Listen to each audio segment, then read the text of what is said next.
ಕಳೆದ ಏಪ್ರಿಲ್ 26ರಂದು ಶಿಡ್ಲಘಟ್ಟ ತಾಲೂಕಿನ ಜಂಗಮಕೋಟೆ ಹೋಬಳಿಯ ಕೈಗಾರಿಕಾ ಪ್ರದೇಶಕ್ಕೆ ಜಮೀನು ನೀಡುವ ರೈತರ ಅಭಿಪ್ರಾಯ ಸಂಗ್ರಹ ಮಾಡಲಾಯಿತು.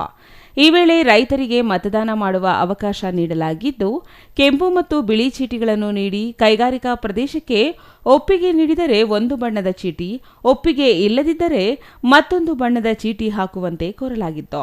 ಈ ವೇಳೆ ಹೆಚ್ಚು ರೈತರು ಕೈಗಾರಿಕಾ ಪ್ರದೇಶಕ್ಕೆ ವಿರುದ್ಧವಾಗಿ ಮತ ಚಲಾಯಿಸಿದ್ದಾರೆ ಎಂದು ಈ ಹಿಂದೆ ಸುದ್ದಿಗೋಷ್ಠಿಯಲ್ಲಿ ರೈತ ಸಂಘಟನೆಯೊಂದು ಹೇಳಿತ್ತು. ಅದರ ನಂತರ ಸುದ್ದಿಗೋಷ್ಠಿ ನಡೆಸಿದ ಮತ್ತೊಂದು ರೈತ ಸಂಘಟನೆ ಕೈಗಾರಿಕಾ ಪ್ರದೇಶದ ಪರವಾಗಿ ಹೆಚ್ಚು ರೈತರು ಮತ ಚಲಾಯಿಸಿದ್ದಾರೆ ಎಂದು ಹೇಳಿತ್ತು. ಆದರೆ ವಾಸ್ತವ ಏನು ಎಂಬುದು ಇನ್ನೂ ನಿಗೂಢವಾಗಿಯೇ ಇದೆ.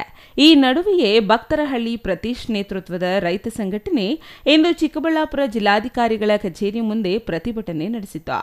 ಈ ವೇಳೆ ಮಾತನಾಡಿದ ಭಕ್ತರಹಳ್ಳಿ ಪ್ರತೀಶ್, ಕೈಗಾರಿಕಾ ಪ್ರದೇಶ ಆಗುವುದರಿಂದ ಪ್ರತಿ ಮನೆಗೂ ಉದ್ಯೋಗ ಸಿಗಲಿದೆ.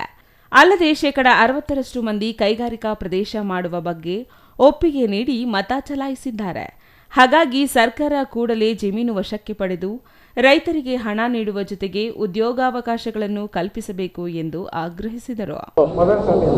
ಶಿಡ್ಲಘಟ್ಟ ತಾಲೂಕಿನ ಜಮಕೋಟೆ ಹೋಬಳಿಯಲ್ಲಿ 2823 ಎಕರೆ ಸರ್ಕಾರ ಭೂ ಸ್ವಾಧೀನ ಮಾಡಬೇಕು ಅಂತೇಳಿ KEDB ಮುಖಾಂತರ ಇವತ್ತು ಅಧಿಸೂಚನೆ ಮಾಡಿಸಿದೆ. ಅಧಿಸೂಚನೆಯನ್ನು ಹೊರಡಿಸಿ ಎಲ್ಲ ರೈತರಿಗೂ ನೋಟಿಸ್ ಕೊಟ್ಟು 1 ವರ್ಷ ಆಗಿದೆ.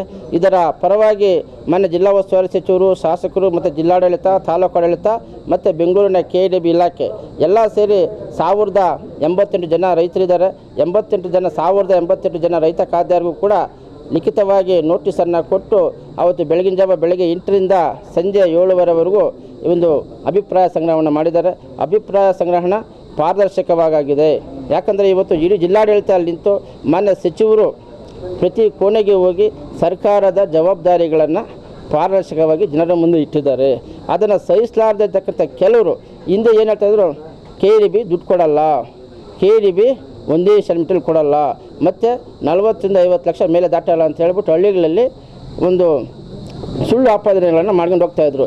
ಇದಕ್ಕೆಲ್ಲ ಮಾನ್ಯ ಸಚಿವರು ಪ್ರತಿ ಕೊಠಡಿಗೂ ಅವರೇ ಹೋಗಿ ಅವರ ಸರ್ಕಾರದಿಂದ ಏನೇನು ಸೌಲಭ್ಯಗಳು ಬರುತ್ತೆ, ಇವತ್ತು ಸರ್ಕಾರ ಒಂದು ರೈತನಿಗೆ 1 ಕೋಟಿ ಕೊಟ್ಟು ಅದರಲ್ಲಿ 32 ಲಕ್ಷ ರೂಪಾಯಿ GST ಹೋಗುತ್ತೆ.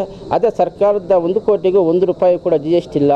ಮತ್ತು ನೀವೇನು ದುಡ್ಡು ಬರಲ್ಲ ಅಂತ ಹೇಳ್ತಾ ಇದ್ದೀರಿ, ಒಂದೇ ಕಂತಲ್ಲಿ ನಾವು ದುಡ್ಡು ಕೊಡ್ತೀವಿ, ಮತ್ತು ನೀವು ನಿಮ್ಮ ಮನೆಗೆ ಒಂದೊಂದು ಉದ್ಯೋಗ ನೀಡ್ತೀವಿ ಅಂತೇಳಿ ಪ್ರತಿ ರೂಮ್ಗೂ ಹೋಗ್ಬಿಟ್ಟು ಅವರ ಏನು ರೈತರನ್ನ ಮನವೊಲಿಸಿದ್ರು. ಅದು ರೈತರು ಕೂಡ ಸಚಿವರು ಮತ್ತು ಶಾಸಕರು ಬಂದು ಹೇಳ್ತಕ್ಕ ಸಂದರ್ಭದಲ್ಲಿ ಅವರ ಮಾತಿಗೆ ಕುಟುಬಿದ್ದು ಅವರ ಮಾತಿಗೆ ಬದ್ಧರಾಗಿ ಇವತ್ತು 60% ನಾವು ಅಭಿವೃದ್ಧಿಯ ಪರವಾಗಿದ್ದೇವೆ ಅಂತೇಳಿ ತೋರಿಸಿದ್ದಾರೆ. 60% ಏನು ಅಭಿವೃದ್ಧಿಯ ಪರ ಇದ್ದಾರೆ ಅಂತ ಹೇಳ್ತಕ್ಕಂಥದ್ದನ್ನು ಆ ನುಂಗ್ಲಾರದ ತುತ್ತಾಗಿ ಇವತ್ತು ನಮಗೆಲ್ಲೋ ಕಾಣದ ಕೈಗಳ ಒಂದು ಇಷ್ಟು ದಿವಸ ನಮಗೆ ಸಪೋರ್ಟ್ ಮಾಡಿದೆ.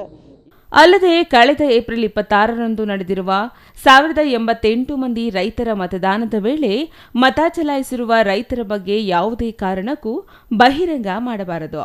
ಹಾಗೇನಾದರೂ ಬಹಿರಂಗ ಮಾಡಿದರೆ ಹಳ್ಳಿಗಳಲ್ಲಿ ಹೊಡೆದಾಟವಾಗಲಿದೆ, ಜೊತೆಗೆ ರೈತರಿಗೆ ಪ್ರಾಣಹಾನಿಯಾಗಲಿದೆ. ಹಾಗಾಗಿ ಯಾವುದೇ ಕಾರಣಕ್ಕೂ ಫಲಿತಾಂಶ ಬಹಿರಂಗ ಮಾಡಬಾರದು ಎಂದು ಆಗ್ರಹಿಸಿದ್ದಾರೆ. ಫಲಿತಾಂಶ ಬಹಿರಂಗವಾಗುವುದರಿಂದ ಅಂತಹ ಪ್ರಮಾದ ಏನಾಗುತ್ತದೆ ಎಂದು, ಯಾಕಾಗುತ್ತದೆ ಎಂಬ ಬಗ್ಗೆ ಪ್ರತೀಶ್ ಸ್ಪಷ್ಟನೆ ನೀಡಿಲ್ಲ. ಶಿಡ್ಲಘಟ್ಟ ತಾಲೂಕಿನ ಜಂಗಮಕೋಟೆ ಹೋಬಳಿಯಲ್ಲಿ 2823 ಎಕರೆ KIADB ಮೂಲಕ ಭೂಮಿ ವಶಕ್ಕೆ ಸರ್ಕಾರ ಅಧಿಸೂಚನೆ ಹೊರಡಿಸಿದೆ. 1088 ರೈತರಿಗೆ ಸರ್ಕಾರ ಲಿಖಿತ ನೋಟಿಸ್ ನೀಡಿ ಅಭಿಪ್ರಾಯ ಸಂಗ್ರಹ ಮಾಡಿದ್ದಾರೆ. ಅಭಿಪ್ರಾಯ ಸಂಗ್ರಹ ಪಾರದರ್ಶಕವಾಗಿ ಆಗಿದೆ. ಸಚಿವರು ಸ್ಥಳದಲ್ಲಿಯೇ ಇದ್ದು ಪ್ರತಿಯೊಬ್ಬರ ಮನವೊಲಿಸುವ ಕೆಲಸ ಮಾಡಿದ್ದಾರೆ. ಅದನ್ನು ಸಹಿಸಲಾರದವರು ದವಂತಿಗಳನ್ನು ಹಳ್ಳಿಗಳಲ್ಲಿ ಹಬ್ಬಿಸುತ್ತಿದ್ದಾರೆ. ಇದರಿಂದ ಶಾಂತಿ ಭಂಗವಾಗಲಿದೆ ಎಂದು ಆತಂಕ ವ್ಯಕ್ತಪಡಿಸಿದರು.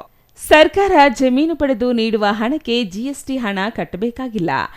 ಅಲ್ಲದೆ ಒಂದೇ ಕಂತಿನಲ್ಲಿ ಸರ್ಕಾರ ಹಣ ನೀಡಲಿದೆ. ಜೊತೆಗೆ ಮನೆಗೊಂದು ಉದ್ಯೋಗ ನೀಡುವ ಭರವಸೆಯನ್ನು ಸಚಿವರು ನೀಡಿದ್ದಾರೆ.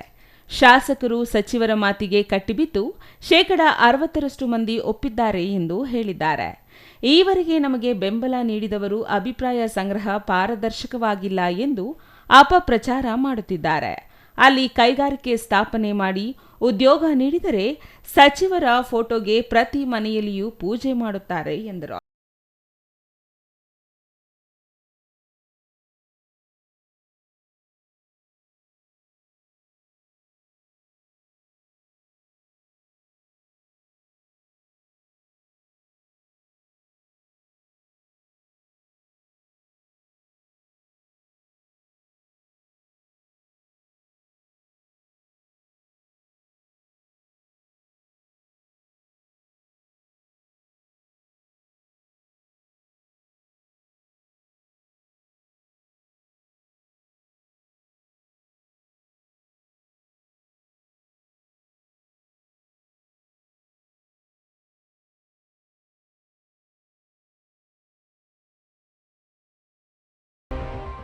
ರೈತನೂ ಬೇಕು, ಕೈಗಾರಿಕೆಯೂ ಬೇಕು ಎಂಬ ಘೋಷಣೆಯೊಂದಿಗೆ ಇಂದು ಹೋರಾಟ ಮಾಡಲಾಗಿದೆ.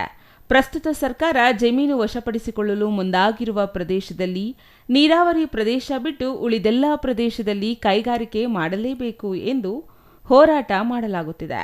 ಶಿಡ್ಲಘಟ್ಟ ತಾಲೂಕಿನಲ್ಲಿ ಕೈಗಾರಿಕೆಗಳಿಲ್ಲದೆ ಇಲ್ಲಿನ ಹೆಣ್ಣು ಮಕ್ಕಳು ಹೊರ ಜಿಲ್ಲೆಗಳಿಗೆ ಕೆಲಸಕ್ಕಾಗಿ ಹೋಗುತ್ತಿದ್ದಾರೆ. ಅಂತಹವರಿಗೆ ಅನುಕೂಲ ಮಾಡಿಕೊಡಲು ಸಚಿವರು ಶ್ರಮಿಸುತ್ತಿದ್ದಾರೆ ಎಂದು ಹೇಳಿದರು. ಕೆಂಪು ಚೀಟಿ, ಬಿಳಿ ಚೀಟಿ ಹಾಕಿದವರ ಮಾಹಿತಿ ಯಾವುದೇ ಕಾರಣಕ್ಕೂ ಸೋರಿಕೆಯಾಗಬಾರದು. ಒಂದು ವೇಳೆ ಸೋರಿಕೆಯಾಗಿ ಹಳ್ಳಿಗಳಲ್ಲಿ ಶಾಂತಿ ಕದಡಿದರೆ ಅದರ ನೇರ ಹೊಣೆ ಜಿಲ್ಲಾಡಳಿತವೇ ಹೊರಬೇಕಾಗಿದೆ ಎಂದು ಎಚ್ಚರಿಕೆ ನೀಡಿದರು. ಈ ವಿಚಾರ ಬಹಿರಂಗವಾದರೆ ಹಳ್ಳಿಗಳಲ್ಲಿ ಯಾಕೆ ಶಾಂತಿ ಕದಡಿದೆ ಎಂಬ ಪ್ರಶ್ನೆಗೆ ಉತ್ತರ ದೊರೆಯಬೇಕಿತ್ತು. ಪ್ರಸ್ತುತ ರೈತ ಸಂಘಟನೆಗಳು ಈ ಭಾಗವಾಗಿ ಒಂದು ಬಣದ ಕೈಗಾರಿಕಾ ಪ್ರದೇಶದ ಪರ, ಇನ್ನೊಂದು ಬಣ ಕೈಗಾರಿಕಾ ಪ್ರದೇಶದ ವಿರುದ್ಧವಾಗಿರುವ ಕಾರಣ ಸರ್ಕಾರಕ್ಕೆ ಮತ್ತು ಸಚಿವರಿಗೆ ತಲೆನೋವಾಗಿ ಪರಿಣಮಿಸಿದೆ. ಅಲ್ಲದೆ ರೈತರ ವಿರೋಧದಲ್ಲಿ ಭೂಮಿ ವಶಕ್ಕೆ ಪಡೆಯುವುದು ಅಸಾಧ್ಯವಾಗಿದ್ದು, ಪ್ರಸ್ತುತ ಹೆಚ್ಚಿನ ಸಂಖ್ಯೆಯ ರೈತರು ವಿರೋಧ ಮಾಡಿದರೆ ಸರ್ಕಾರದ ಕೈಗಾರಿಕಾ ಪ್ರದೇಶದ ಯೋಜನೆ ಹಳ್ಳ ಹಿಡಿಯಲಿದೆ. ಇಷ್ಟೆಲ್ಲ ಮುಂದುವರೆದು ಯೋಜನೆ ಹಳ್ಳ ಹಿಡಿದಿದ್ದೇ ಆದಲ್ಲಿ ಸರ್ಕಾರಕ್ಕೆ ಮತ್ತು ಸಚಿವರಿಗೆ ಇದು ತೀವ್ರ ಹಿನ್ನಡೆಗೆ ಕಾರಣವಾಗಲಿದೆ. ಇದೇ ಕಾರಣಕ್ಕೆ ರೈತ ಹೋರಾಟವನ್ನು ಹತ್ತಿಕ್ಕಲು ಸಚಿವರು ಮಾಡಿದ ಎಲ್ಲ ಪ್ರಯತ್ನಗಳು ವಿಫಲವಾಗಿದ್ದು, ಇದೀಗ ಬಹಿರಂಗ ಹೇಳಿಕೆಗಳು ಆರಂಭವಾಗಿದೆ. ಕೊನೆಗೆ ಇದು ಎಲ್ಲಿಗೆ ಮುಟ್ಟಲಿದೆ ಎಂಬುದನ್ನು ಕಾದು ನೋಡಬೇಕಾಗಿದೆ. News bureau, CTV news.